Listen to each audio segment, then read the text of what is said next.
So welcome. I'm Dr. Bart Rademaker, Prescription for Your Transformation, real people, real conversations, and real success. And my job is really to look for people all over the globe, people that have talents, people that have their magic, people that have their insights, and people that are actually out there helping others, change their lives, making major shifts so that they can actually live the life that they desire.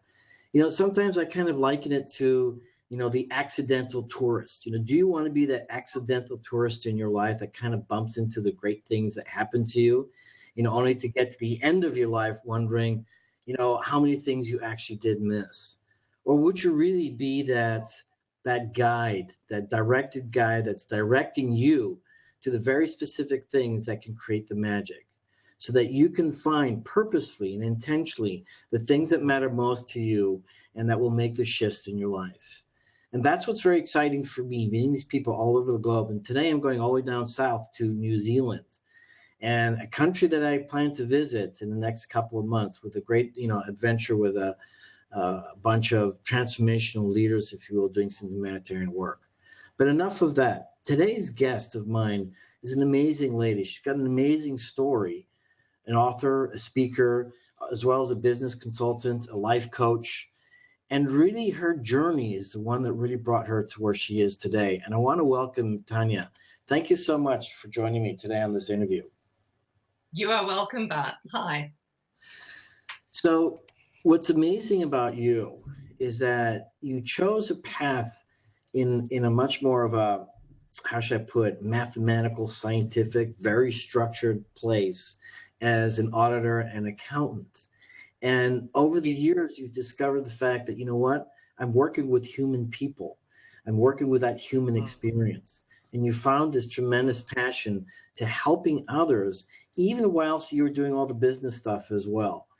And for me, I think that's very, very important, because way too often we're so stuck in whatever rut, whatever sort of narrow channel that we are told to go into, and not really having that opportunity to discover, what it is to be human, until people like you come by and teach us what it is to be human. So I thank you for that. You're welcome. You're welcome. So I know like the way you go ahead. I like the way you shared that. Actually, as you were speaking, I was thinking about the very structured business accounting. And there was a part of me that was just dying to break out of that structure and unleash myself. And that's exactly what I did. Well, tell me how did that happen to you? Because there must be a story behind that. Well, it's interesting. When I qualified from university as an accountant, I went into a role that was very much everything had to be balanced. The balance sheet had to be balanced. I had to show up at a certain time. I had to do this. And there was a part of me inside that I knew that needed to break free of that. And I'm very sure that it was my own constraints, my own inner constraints that I had.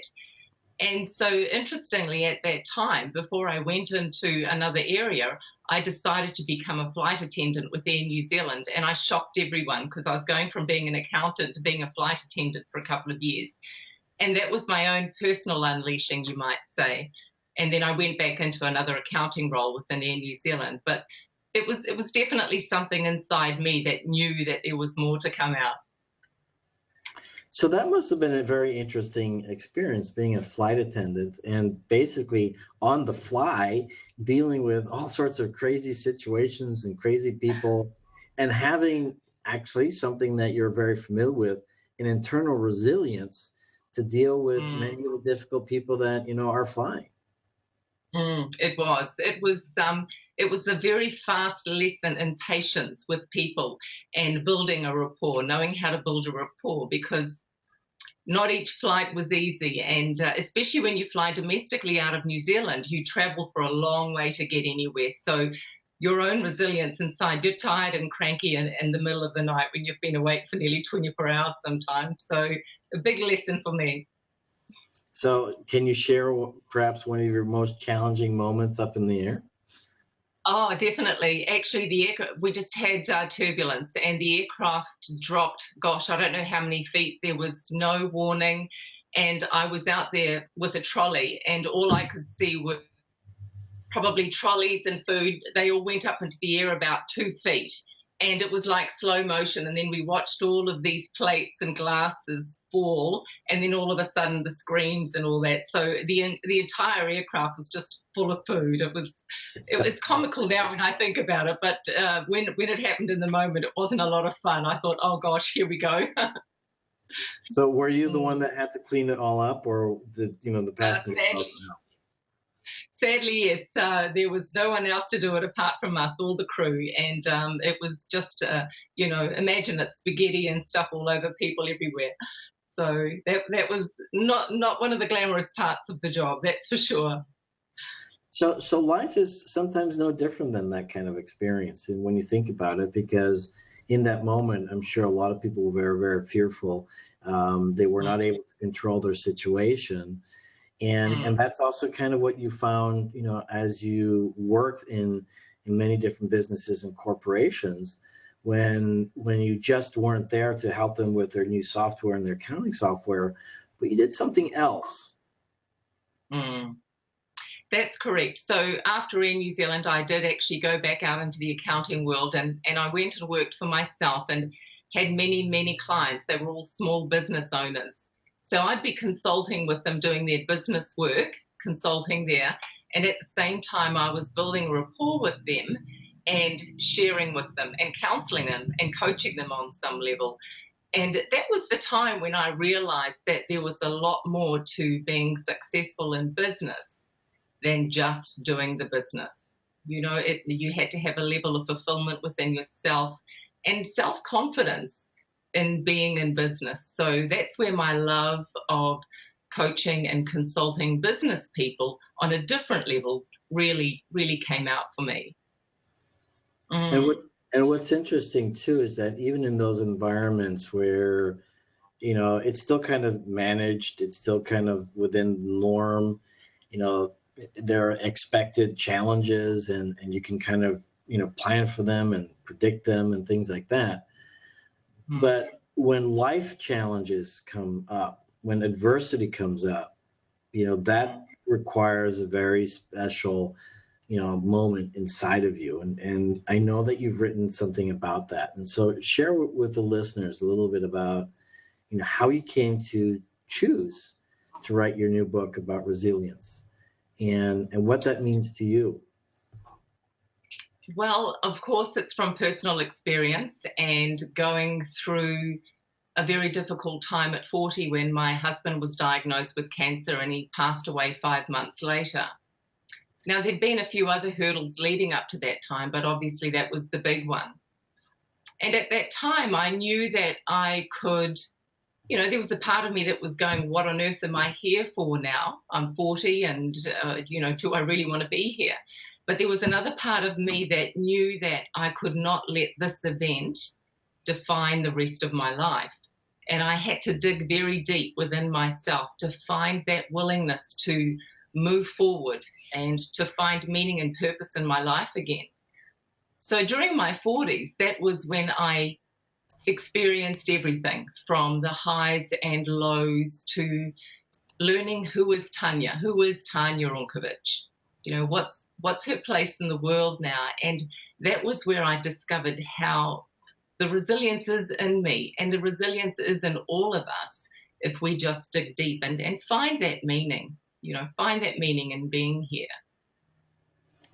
Because the impact is huge, as you were sharing with me earlier on, is that, we all have choices. We have that choice that when something happens and it doesn't quite work out, and where we find that more than anything that anywhere else is probably on personal relationships. But when you have that resilience, that's that opportunity to develop the most magical and incredible relationships because you're just choosing to what? Not give up, right? Absolutely. Absolutely. And look, it changed on my reason why. At one point it was, well, I'm not going to give up because I love my cat and I need to be here for my cat. It was even something as small as that. And then it was, Tanya, you need to get through this for your late husband. What would he be saying right now? He'd be saying, get up, girl, and live.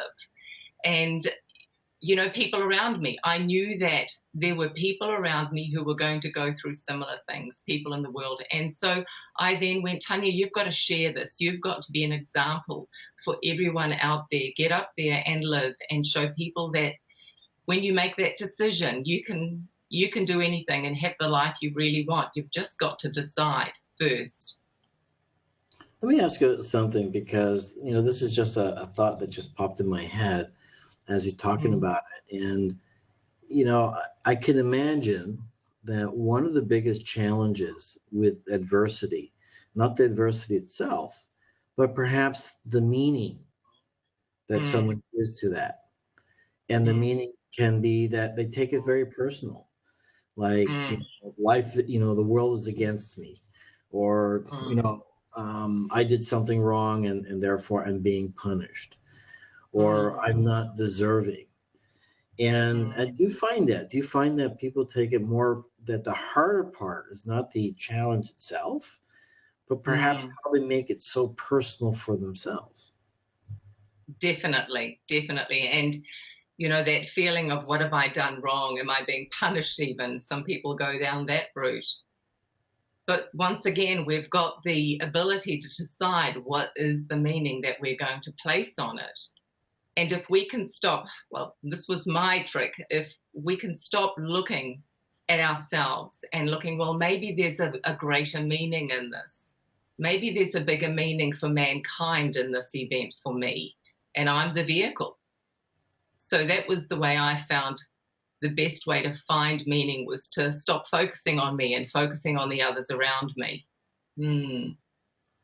Because you and I know, because we've learned many wonderful things in a very similar culture, and I'm always happy to advertise that in the Tony Robbins culture. I mean, that's an environment that's just very empowering, very motivational, if you will, inspirational. But more importantly, it's that environment that helps you gain all these different reference points, as I like to call them, just insights and knowledge that you can now choose. And so it offers you a much greater flexibility. And so I would imagine that in adversity, you have a choice, and you have a choice to be flexible. You have a choice to think things differently. And so what is it that holds people back, if you know this answer, from thinking that they have these choices? Gosh, there are a number of things. I feel that many people don't feel they deserve it. Some people don't feel that they deserve to be happy, that they're not worthy enough. They carry the belief that, well, something bad is going to happen. I don't believe this happiness is going to last. Something else bad is bound to happen. Once again, it came back, well, we can choose to stay and suffer, or we can choose to find the joy and what is great about this, and accept what is. I totally agree with that. And I think another factor that plays a major role is fear, and I think people sometimes are too scared to let go of the known, even if the chance that something much better can happen. They prefer to have that certainty, to say, look, I'm just going to be miserable. And for that matter, I guess there are times when people can use that as a vehicle. And again, this is something that you and I have learned in this incredible environment, is the need for love and connection, one of our 6 human needs. And you get so attached to that. But also, what I think what happens too sometimes is that, it's just the programs that we were taught. And that's honestly, the reason for my platform here is really to give people new reference points of people like yourself who are successful, and you've gone through different challenges. And I think we all have different types of challenges. Sometimes we like to stereotype them, you being a woman, maybe you from New Zealand and you're blonde or whatever, right? But the truth is that we all have different types of challenges. And if we just simply choose to decide, look, what is it that I really want? And I can own my space. I can own my own power. And to do that, let me find some, new references. And And that's what you shared with me earlier on. You're just one of those junkies in personal development, which, by the way, so am I. Awesome. It's a great way to be, isn't it? It's interesting because in my particular case, and I usually share this in my shows, is that I actually grew up in 5 different countries, speak 4 different languages. I believe everything about education. I had the most wonderful education throughout my life, and I think that's such a undervalued part of society these days.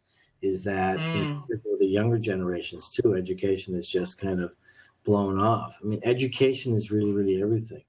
But what's interesting in my particular case is that, I trained in the medical sciences for 17 years. That's a long time before I could actually start working, right? And it was very interesting for me because at the end of that period, and I was married and I had children, and something was just off. I mean, I had my first new home, and I had this beautiful office, and my career was about to explode, being a plastic and reconstructive and regenerative surgeon. But something was definitely off, and I couldn't figure it out. I couldn't put my finger on it. And this is a long story, which I'll keep for another day, and maybe I'll share with you later on. But what was interesting is, totally against my will, I was brought to a Tony Robbins event. And the circumstances were quite interesting, by the way. But I went to this event very resistant, very reluctantly, and really with a plan to escape within the first 10 minutes of the event. I was very unhappy because I was in a suit and tie, and and all these people were in jeans, and they're happy, and they're clapping, and singing, and all this kind of shit. And then I had seen Tony Robbins, at the middle of the night, on the QVC channel, and thinking, what is this crap? And but very honestly, I have to tell you this, is that as much as I was planning to leave within the first 30 minutes, I had to give my friends that amount of time. Within the first 10 minutes, I realized my whole life was about to change. And that was a pivotal moment in my life. And I'm so blessed that I went to that event, and saw Tony Robbins, because what Tony Robbins did for me, and this is the purpose of my platform and all the things that you and I do for others, is really open the door to more opportunities, really open the door to new references, new possibilities, and to really live the life that you desire. And I know that's your passion, and that's why I invited you today to have a talk with me. And I have to say the same as well. Going to my first Tony Robbins event took things to another level for me. And whilst I'd been in the personal development arena for many, many years, my husband hadn't. And so here we are at our first event, and we were fortunate to get some nice seats up the front.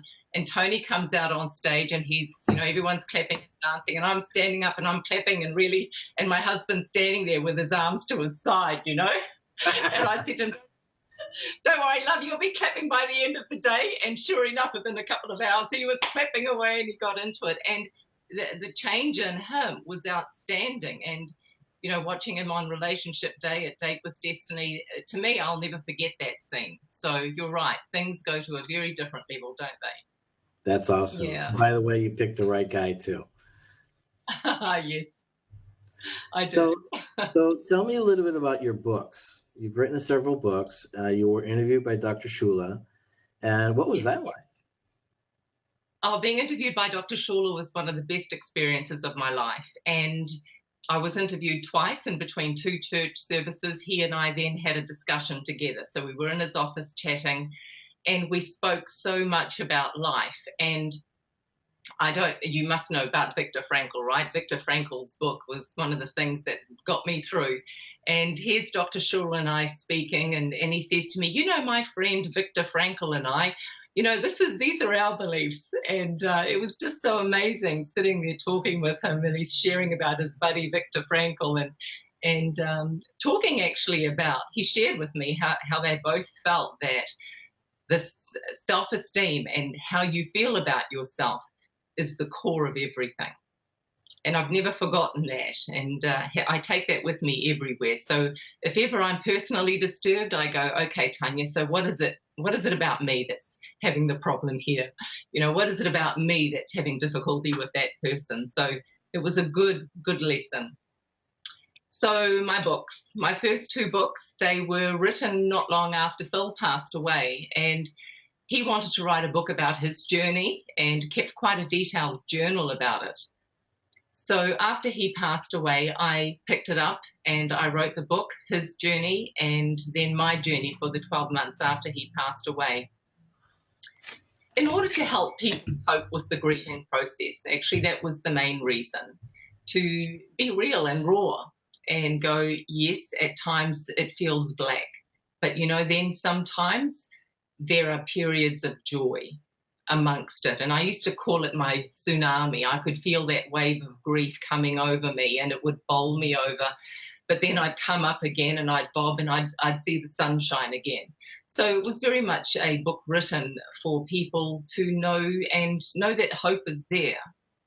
And alongside that book, because I was already practicing as a therapist at that time, I had so many strategies on how to live your best life and how to cope with transition and transformation and the grieving process. So I then wrote a workbook companion which accompanied that book. So it's just a list of strategies. Right. Yeah. And so they were published about 8 years ago. And that's what got me on the show with Dr. Schuler. Since then, I've been writing and writing and writing, and this year, finally, I'm going to finish off the 3rd and hopefully 4th book. I've written so much. There's 2 books there, and one of them is about resilience, and particularly for the CEO, the executive, and how to get back after adversity, how to come back even stronger after adversity, how to rediscover who you are. Sometimes you don't need to have gone through adversity. It could simply be a change in a life stage where you need to then go, okay, I've got to drop a gear and really go hard out because I've got another decade here where I'm just going to go for it. So that's what that book's about. Nice. I was thinking too, and this is sometimes, things I share with my clients. It's hard being human. It's hard being yourself. And it's okay to have a hard time. It doesn't mean that you're a bad person, doesn't mean that you're incompetent, doesn't mean that you're inadequate. You can give yourself permission to be human. And I think sometimes that's, the quagmire with self-esteem is that you're not giving yourself permission just to have faults. You're just beating yourself up. And one of my own personal epiphanies happened about 2 years ago with all the other work that I've done over the years, including integrated energy healing out there in New Mexico. That was a 4-year program. And reading a book by Eva Pirakis and Fear No Evil and the Path Work and a variety of different, incredible literary works. But what really got me was that, we all desire divine happiness. And to be happy, we just simply have to resolve whatever it is that makes us unhappy. And so that allowed me to have that epiphany and say, hey, you know what? I'm just going to celebrate my faults and my weaknesses. Not to disregard them, not to be in denial of them, but really to celebrate the fact that now I have an awareness of something that I can work on. Not making them wrong, but knowing that there is some sense to this. And I learned something, some of the other work in a Genius Mastermind group with Mitchell Stefko, and where we were talking about, all of our behaviors. Let's just be curious about them. All of our behaviors, all of our patterns, all of our programs, somehow they make sense. And so that was a big. I'm sorry, go ahead. I was going to say that was a big part of my healing, my personal healing as a youngster was, Tanya, accept who you are and you're lovable anyway. But accept and honor and surrender, because one of the things that I did in my brain, in my head, in my logical brain, And as I like to share with people, I can logic myself into anything and logic myself out of anything. And I would say, you don't have to accept this, right? Mm. And that didn't feel right. But when I was able to get in alignment with my heart and just say, hey, you know what? I really surrender, accept, this, and not making it an issue anymore, it made a huge difference for me. Yes. So Yes. for all those, listening, and I'm sure you're writing about resilience, is probably in the same field, and that it's okay to have a hard time. And it's not okay to have a hard time because you're going to learn something. No, it's just okay that you're having a hard time. It makes sense. And fortunately, hopefully, you will learn something out of it. Yeah. And I find the key for me personally is to welcome the hard time when it's there, to not run from it, and to be present while it's there, and acknowledge it, acknowledge the pain, the tears, whatever it is. I find journaling really helps actually during the hard times, but to welcome it, knowing that once that tsunami is over, then I'll be bobbing up and my face will be clear and I'll be looking into that glistening sun again, And you're absolutely spot on with that, because simply if you go into denial, whatever emotions, whatever is going on internally, any of those conflicts won't be resolved, and they'll just show up one way or another, later on. And it's just something you just have to deal with, like it or not. It's like I like to always put it,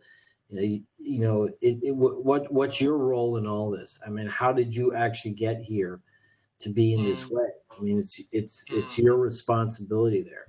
Not right, not wrong, but you also can get yourself out of it. So I'm anticipating and with excitement your book when it comes out. Oh, thank you. And another thing, as you were speaking there, just sharing that if I don't deal with the emotional stuff, it will manifest physically.